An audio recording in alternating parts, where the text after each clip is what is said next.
Do you have a vision?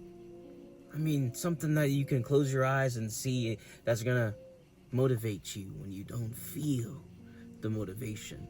What's fueling your drive? Well, do you have a fire burning within you that if you don't attack in this direction, you're wasting your potential, you're wasting your life, you're wasting your time? Can anything just throw you off track?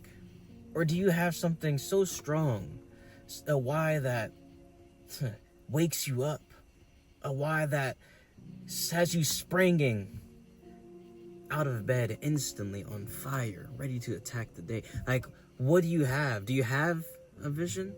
Because for the longest, I haven't.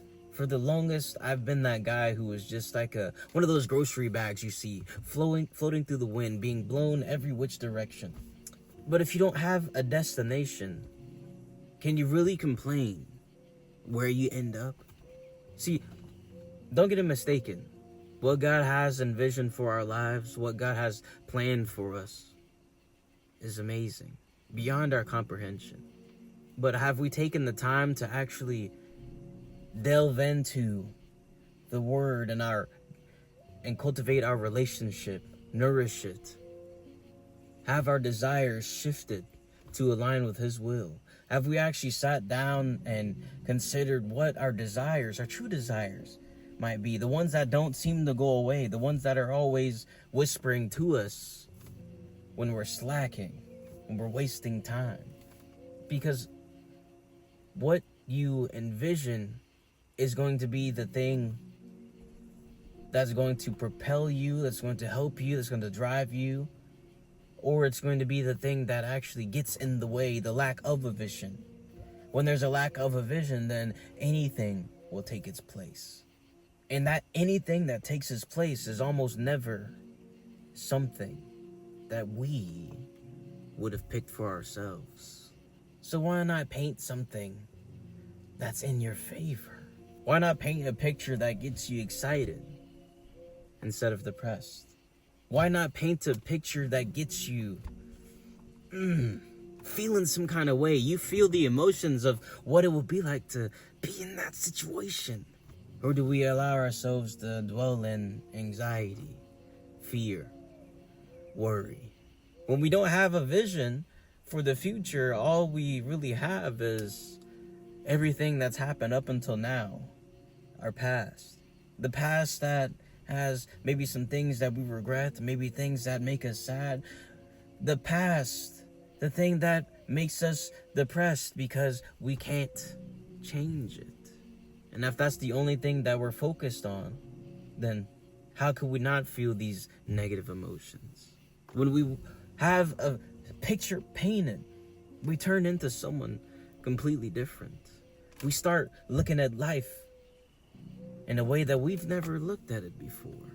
We start to be set apart, living life with a new vigor, a kind of vitality that makes the chase exciting. Start to feel alive. Things start to have meaning. Imagine that. Wouldn't that be nice? Wouldn't it be nice to have that thing? Okay, where do I want to be in the next 6 months? Who can I become? How much can I change? Do I take the time to actually write it out? Let alone not just write it out. Have I even taken the step, or do I even have the courage to start it? To begin to visualize it? To begin to feel those emotions of what it might be like? Don't you think that would be a motivator that's always there? Especially on those days where you really don't want to do a single thing. You'd rather just be lazy, slack off. One day won't hurt. Now, don't take this as me saying that you should never rest, because that's not what I'm saying. That you should never recover. It's also not what I'm saying. These things are the very things that help us continue to sustain us. It's completely necessary. But it's a different animal when you have that image, that movie, that detailed description of what life could look like. And for you, as you keep dreaming about it, becomes a reality for you, and that is what life looks like. It just happens to be that this moment right now is nothing more than the prelude, a ramp to what's coming. This is only temporary. Time just hasn't caught up yet, but I'm already there. And that's why it's easy to do the work that I need to do that's going to inevitably lead me to that life. I know where these actions today are taking me, so even when I don't feel like it, I feel like it. Because I know that this feeling I'm feeling now is temporary. This feeling I'm feeling now isn't going to last.